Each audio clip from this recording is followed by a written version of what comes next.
जे अंदर हिकड़ी ऐप आहे जंहिंखे चैट जीपीटी चइबो आहे। पोइ असांजी नौजवान नस्ल खे जॾहिं कोई शरीयत जो मसइलो पेश अचे थो, उन चैट जीपीटी खां उहो मसइलो पुछे थी। चैट जीपीटी जेको जवाब ॾिए थी उन ते यकीन करे उन जे मुताबिक़ पंहिंजी ज़िंदगी नौजवान नस्ल गुज़ारे थी। हालांकि जेकॾहिं असां ॾिसूं फर्ज़ कयूं असांखे सखर वञणो आहे, सखर वञण जे लाइ असांखे सवारी ज़रूर हुजे, भले मोटरसाइकिल आहे, कार आहे, पर सिर्फ़ सवारी जेकॾहिं असां वटि आहे, सवारी खे हलाइण वारो ड्राइवर न आहे त असां सखर नथा पुॼी सघूं। जेकॾहिं ड्राइवर आहे उनखे सही हलाइण नथी अचे तॾहिं बि असां हिफ़ाज़त सां पंहिंजी मंज़िल ते नथा पुॼी सघूं।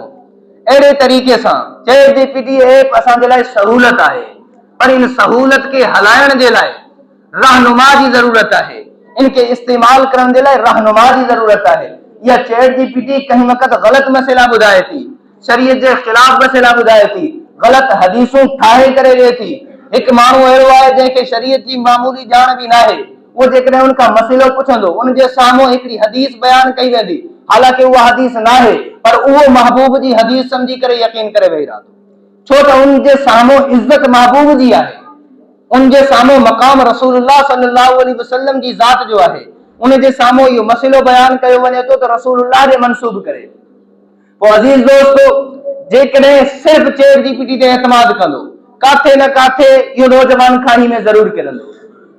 अल्लाह साईं क़ुरान मजीद असांजी हिदायत जे लाइ नाज़िल कयो आहे, अलिफ लाम मीम ज़ालिकल किताब ला रैब फी हुदल लिल मुत्तकीन। केॾा अज़ीम जुमला आहिनि। अल्लाह चए थो ही किताब अल्लाह जे तरफ़ों आहे, इनमें शक ई न आहे, शक जी गुंजाइश ई न आहे, ऐं ही परहेज़गारनि जे लाइ हिदायत जी किताब आहे।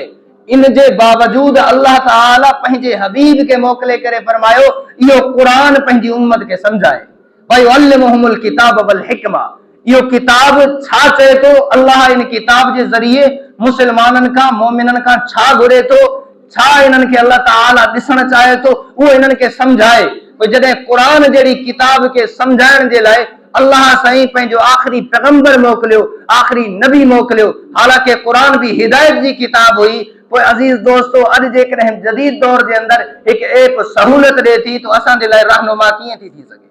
जेतिरे ताईं असांजे लाइ रहनुमा जेके शरई रहनुमा आहिनि, उलमाए किराम, मुफ्तियान इज़ाम मौजूद आहिनि, उन्हनि जी मौजूदगी में उन्हनि ते एतमाद छॾे करे असां हिकु ऐप ते एतमाद कंदासीं त अॼु न सुभाणे ज़रूर खाई में किरंदासीं।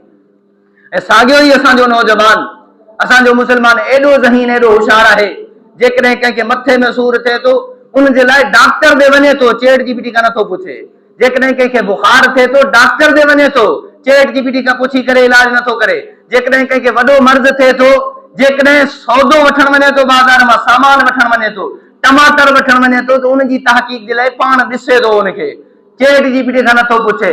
माना दुनिया जे मामले में तहक़ीक़ करे थो, दीन खे यतीम बनाए करे दीन जे मामले में सिर्फ़ चैट जीपीटी ते एतमाद करे थो, जंहिंजे करे असांजी नौजवान नस्ल गुमराही जी तरफ़ वञे थी।